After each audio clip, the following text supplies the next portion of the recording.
पड़े थे।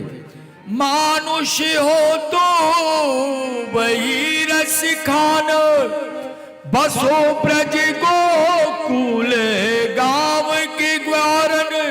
और जो पशु हो तो कहाँ बसु मेरो, चरो नित नंद की धेनु मझारन।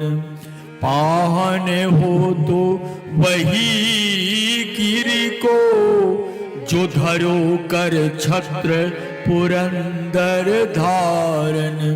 जो खग हो तो बसेरो करो,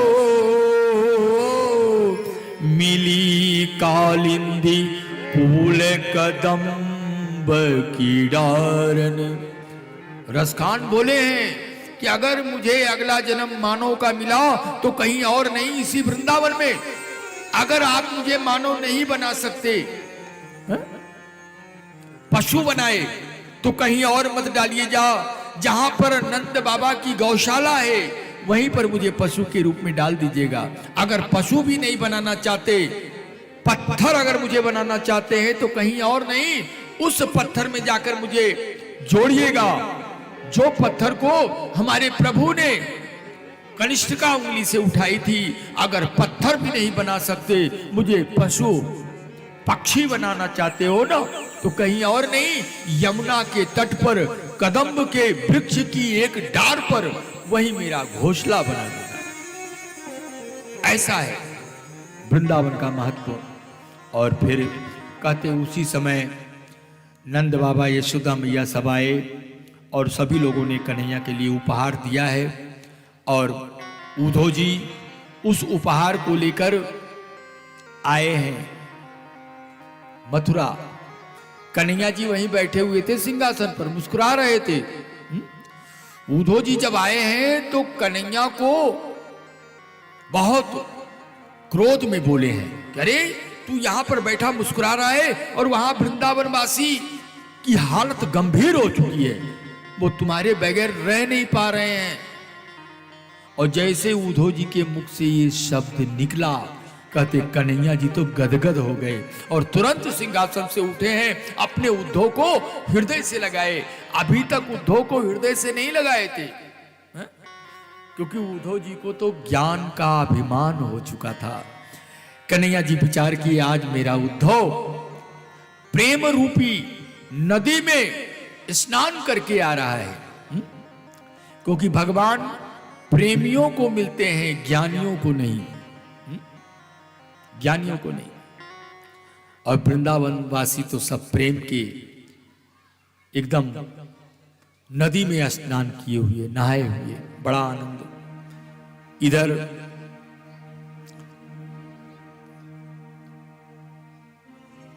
सुखदेव स्वामी कहने लगे, हे राजन, बड़ा आनंद था। और उसी समय अक्रूर जी को बुलाए हैं और अक्रूर जी से बोले कि जाओ हस्तिनापुर, वहां मेरी बुआ है, उस बुआ को समझाओ। अक्रूर जी आए, कुंती को समझाए बुझाए हैं कि भगवान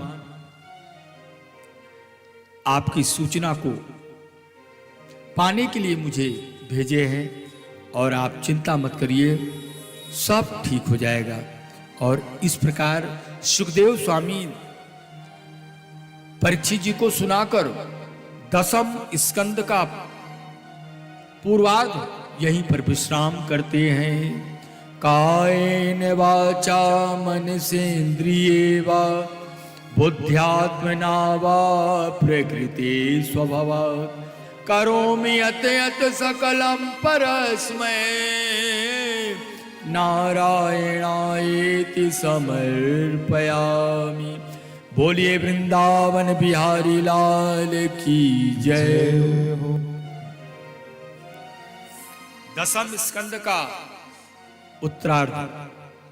सुखदेव स्वामी परीक्षित से कह रहे हैं, राजन, अस्थि प्राप्तिश्च कंसस्य महिष्यो वरद सभ, मृते भर्तरि दुःखार्थे इयतो स्म पृतुर्गृहान्। कंस जब मारा गया ना, तो उनकी जो पत्नी दो थी, अस्थि और प्राप्ति, ये मथुरा में नहीं रही, अपने पिता के यहां आ गई। और पिता कौन? जरासंध। जरासंध सिंहासन पर बैठा है, और जैसे ही अपने दोनों पुत्रियों को देखा, क्योंकि दोनों पुत्रियों के मस्तक पर मंगल चिन्ह नहीं था, घबरा गया जरासंध। जरासंध ने कहा, अरे ये क्या, ये तुम्हारी हालत किसने कर रखी है? अस्थि प्राप्ति रोते रोते पूरी बात बताई है कि कृष्ण ने मेरे पति को मारा है। जरासंध ने कहा कि रे, उस कृष्ण की इतनी हिम्मत, मैं अभी कृष्ण को बताता हूं, छोड़ूंगा नहीं। और ऐसा कहा के जरासंध 23 अक्षौहिणी सेना लेकर मथुरा को घेर लेता है, किले के चारों तरफ सिपाही सिपाही। और जरासंध आवाज लगाता है, ओ कृष्ण, क्या कायर की भांति इस प्रकार किले में छिपा हुआ है? बाहर आ, मुझसे युद्ध कर। कन्हैया जी तो जान गए हो जरासंध है, तुरंत बलराम भैया का हाथ पकड़े और अंदर ही अंदर घूमते घूमते ऊपर आ गए। क्योंकि भगवान ने विचार किया कि अगर मैं यहां से युद्ध करूंगा तो हो सकता है मथुरा वासियों को भी नुकसान हो जाए, जान माल का नुकसान। इसलिए किले से बाहर, और ऐसा मन में विचार करके कन्हैया जी बलराम जी का हाथ पकड़ के छलांग लगाए हैं और दूर चले गए। और दूर जाकर तब बोले, अरे जरासंध, तू वहां क्या देख रहा है? मैं यहां पर खड़ा हूं, आ मुझसे युद्ध कर। जरासंध 23 अक्षौहिणी सेना लेकर युद्ध करना प्रारंभ कर देता है। कन्हैया जी बड़े फुर्ती के साथ 23 अक्षौहिणी सेना को मार गिराए, लेकिन जरासंध को नहीं मारे, छोड़ दिए। जरासंध आया है, फिर सेना तैयार किया, फिर आक्रमण। इस प्रकार कहते हैं 17 बार जरासंध को भगवान ने हराया है। 18वीं बार फिर तैयारी कर रहा है। कहते अब की बार ब्राह्मणों को बिठा दिया और ब्राह्मणों से कहा, सुनो, मेरे विजय के लिए तुम यज्ञ करो, दक्षिणा की चिंता मत करना। ब्राह्मणों को तो बस दक्षिणा से मतलब है। तुरंत जरासंध के विजय के लिए यज्ञ करना प्रारंभ किया। इधर जरासंध जब पहुंचा है, कहते उसी समय नारद जी पहुंच गए काल यवन के पास, और काल यवन से बोले, अरे काल यवन, तू यहां पर भोग विलास में लिप्त है और तेरा मित्र इस समय संकट में पड़ा है, जाओ उसकी रक्षा करो। कहते काल यवन 1 करोड़ मलिच्छ सेना को लेकर चल दिया है। भगवान सबको मार रहे हैं। भगवान तो सब समझ ही गए थे कि ये जरासंध ब्राह्मणों को बिठाया है विजय के लिए। तो ब्राह्मणों को विजय दिलाना जरूरी है। अगर हमने ऐसा नहीं किया तो ब्राह्मणों को मंत्र से विश्वास उठ जाएगा। इसलिए कन्हैया जी युद्ध के भूमि से भगे हैं, पीठ दिखाकर भगे, और पीठ दिखाकर भगने के कारण कन्हैया का एक नाम और पड़ गया। बोलिए रणछोड़ भगवान की जय हो। जो रण छोड़ के भगे हैं, और भागते भागते भागते एक प्रवर्षण नामक गुफा में प्रवेश किए। और जैसे प्रवेश किए तो वहीं पर एक महात्मा जी सो रहे थे। भगवान ने अपनी पीतांबरी निकाली और महात्मा जी के शरीर में ढाक दिए, उड़ा दिए, और अंदर जाके छिप गए। वो काल यवन भागते भागते भागते गुफा के अंदर प्रवेश किया, और देखता क्या है, वही पीतांबरी दिखाई पड़ी। वो पहचान गया कि लगता है ये तो यही कृष्ण का पीतांबरी है। यहां आके ये सो रहा है, अभी बताता हूं। काल यवन ने पैर से प्रहार किया है, और जैसे प्रहार किए ना, वो महात्मा जी हड़बड़ा कर उठे, और जैसे महात्मा की दृष्टि काल यवन पर पड़ी, कहते काल यवन देखते ही देखते जल के राख हो गया। और जैसे राख हुआ, उसी समय भगवान बाहर आए। महात्मा जी ने जब भगवान को देखा, देखते ही रह गए। कहते वो महात्मा जी कोई और नहीं, मुचकुंद जी महाराज थे। और ये मुचकुंद जी महाराज कौन? त्रेता युग के राजा थे। हा? कन्हैया बोले, राजन मालूम है कौन सा युग चल रहा है ये? क्योंकि मुचकुंद जी त्रेता युग में सोए थे। हा? त्रेता युग में सोए थे और द्वापर के अंतिम चरण में उठे हैं। हा? ऐसे ऐसे सोने वाले हैं जो एक एक युग बीत जाता। हा? कहते हैं ना, युग बीते मोहि नींद ना आई। ऐसे। और मुचकुंद जी महाराज भगवान के धाम को प्राप्त हुए। और वही मुचकुंद जी महाराज कलयुग में नरसिंह मेहता के रूप में प्रकट हुए हैं। आप लोगों ने उनकी कविताएं वगैरह सुनी होगी।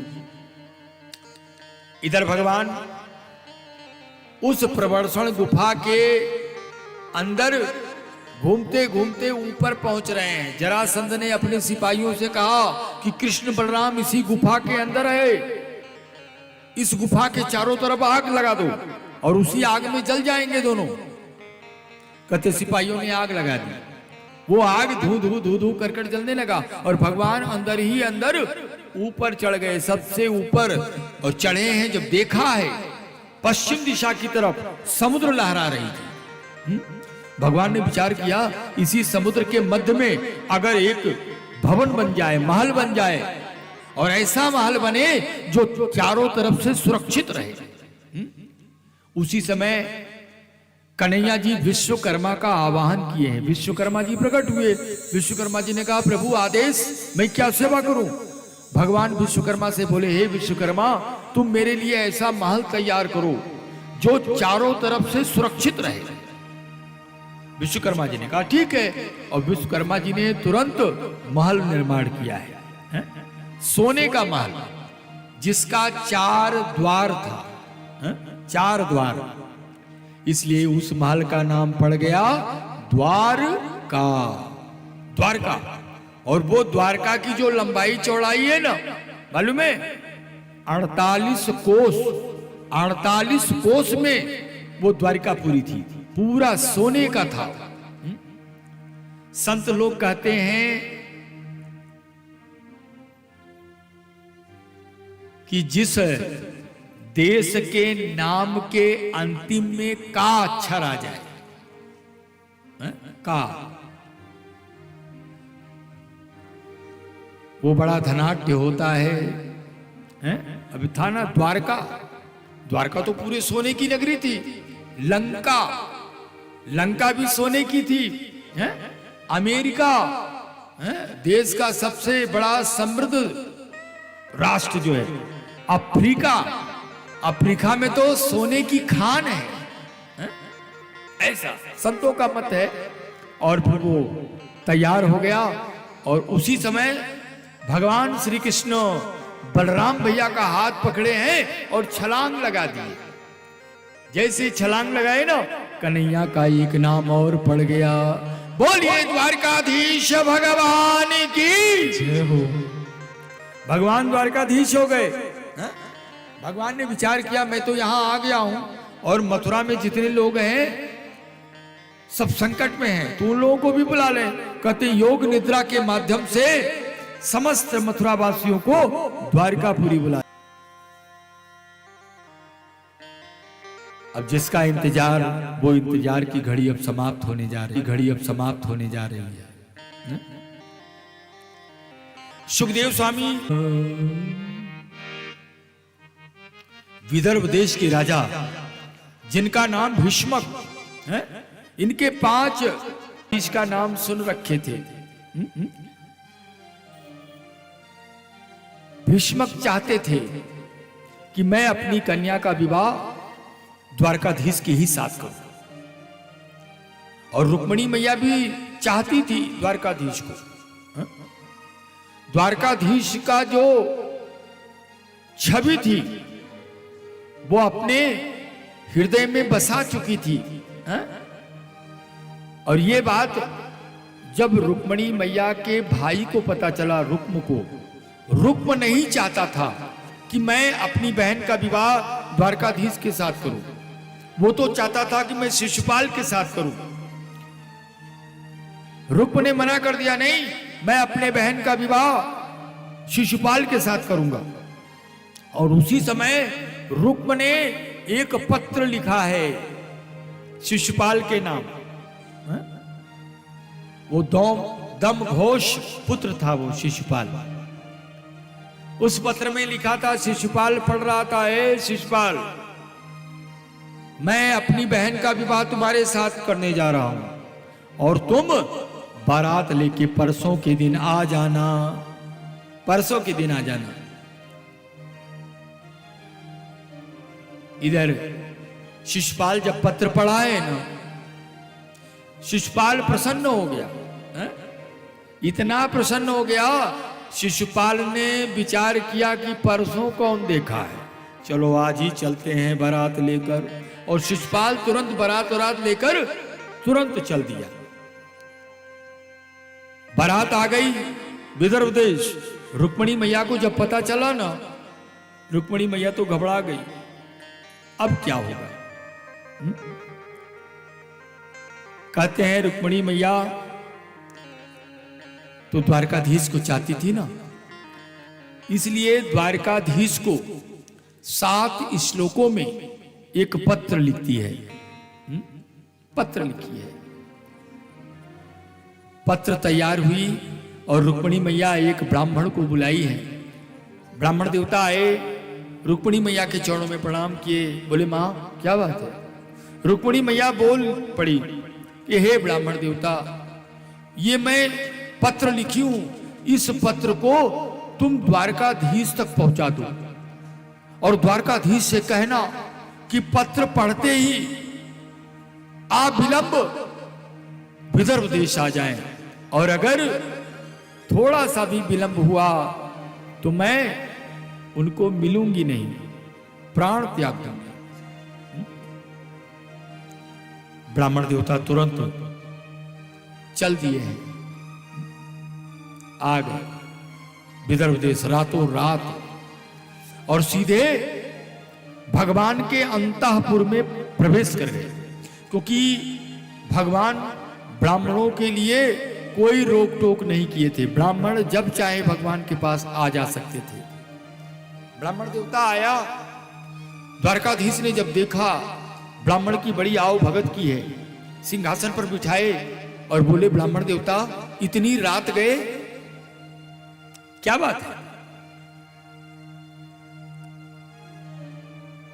ब्राह्मण देवता ने कहा प्रभु मैं विदर्भ देश से आया हूं और विदर्भ देश के राजा जिनका नाम भीष्मक, उनकी कन्या है रुक्मिणी, वो आपको पत्र दिए हैं, लीजिए पत्र पढ़िए।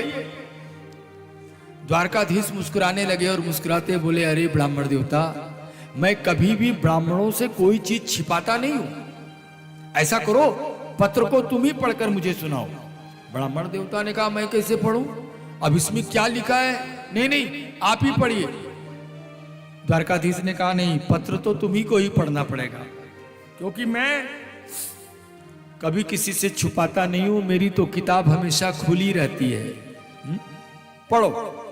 अब क्या करे ब्राह्मण देवता, पत्र पढ़ने लगे। उस पत्र में पहला श्लोक लिखा हुआ था, श्रुत्वा गुणान भुवन सुंदर ऋणवताम ते निर्विश्य कर्णा विविरैर हरतोंगता आपम रूपम दृशा दृशिमतां खिलार्थ लाभं त्वच्युता विशति चित्त पत्र में। रुक्मिणी मैया उस पत्र में लिख रही है कि हे प्रभु, जब से मैं आपके विषय में सुनी हूं ना, आपके गुण के विषय में सुनी हूं, आपके रूप के विषय में सुनी हूं, मैं आपकी ही हो गई हूं। हे प्रभु, मैं आपको ही वर्ण करना चाहती हूं, किसी और को नहीं। हे प्रभु, मेरा भाई मेरा विवाह शिशुपाल से करना चाहता है, इसलिए हे प्रभु पत्र पढ़ते ही आप तुरंत आ जाएं। और हां, विदर्भ वासियों का ऐसा नियम है, जिस कन्या का विवाह होता है ना, वो कन्या गिरजा पूजन के लिए जाती है। और हां, मैं भी जाऊंगी और आप मुझे वहीं मिल जाना है, और फिर मैं आपके साथ चल दूंगी। उस पत्र में पूरा लिखा था है? और कन्हैया जी तुरंत रथ को तैयार किए और ब्राह्मण देवता बैठे और रातों रात पहुंच गए कहां? विदर्भ देश। और इधर सुनिए, रुक्मिणी मैया अपने सखियों के साथ आ रही है गिरजा पूजन के लिए। मंदिर में प्रवेश की और रुक्मिणी मैया पूजन कर रही हैं। नमस्ते त्रयंबिके भीक्षणो स्वस्सनान युतां शिवा भूयात पतिर्मे भगवान कृष्णस्तदनु मोदता। बड़ी सुंदर याचना कि हे मैया, मैं द्वारकाधीश को पति के रूप में पाना चाहती हूं, आप मेरी मनोकामना को पूर्ण करें, पूर्ण करें। और बड़ी सुंदर स्तुति रुक्मिणी मैया कर रही है। जय जय गिरिवर राज किशोरी, जय। सभी लोग बोलिए भाव से, राज किशोरी। जय महेश मुख चंद्र